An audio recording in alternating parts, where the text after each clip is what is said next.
Why is it that every time we try and get rid of the destructive habits that rule our lives, we find it almost impossible to pry ourselves away? But what if I told you that the reason why we're stuck is more than just a simple lack of willpower, but something far deeper in our subconscious? So if you've been dealing with these problems for quite a long time, you're most often of the belief that you don't got the willpower to move on. You keep yourself on the right path for a while, then all of a sudden, boop, you're right back where you started. In those moments, you just feel like you don't have the discipline to keep moving forward. Well, here's the funny thing about that. The problem isn't lack of discipline. I mean, if you're going to the gym 3 to 5 times a week consistently, and eating good food, going to bed on time, and getting done everything you set out to do, then maybe discipline isn't the problem. Maybe discipline isn't the problem. This sort of issue permeates much deeper than we think. And the truth is, the thing that's keeping us from quitting these addictions altogether is fear of missing out, or FOMO. Let me explain. Do you remember the first time you ever scrolled on social media or played a very good video game? Initially, at first, you were likely able to just throw it to the side once you were done. But then somewhere along the line, you got completely hooked by it. You see, once you initially got started, a subconscious need appeared. It was very, very small, practically unnoticeable at first. But over time, the more and more you scrolled and the more you played video games, that message grew larger and larger. And now that subconscious fear has become so great, now it's become nearly impossible to live our day-to-day lives without these devices in our hands. Because we're filled with this subconscious hunger for these things.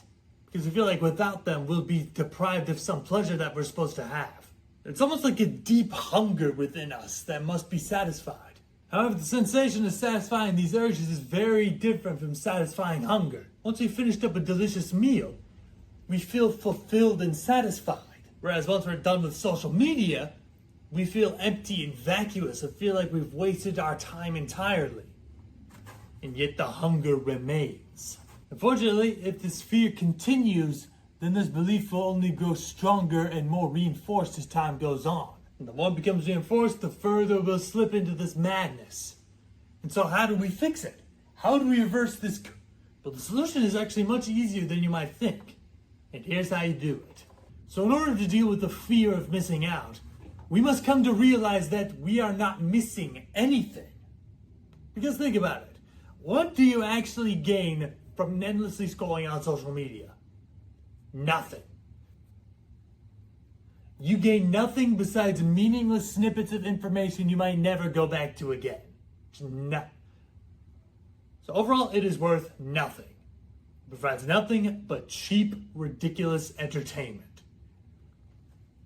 Besides, you can find much better sources of that in the real world.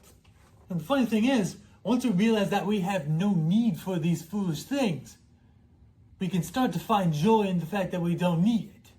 So the next time we get the feeling of withdrawal from social media, instead of thinking, oh, I need social media, we can instead go, oh, how wonderful it is to finally be free from that.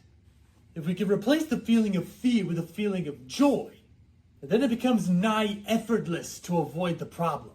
So essentially, we must replace this fear of missing out with the joy of realizing there's nothing to be missed and there's only great freedom to be had in the now. Well, thank you so much for watching this video, everybody. God bless you, and I'll see you in the next one.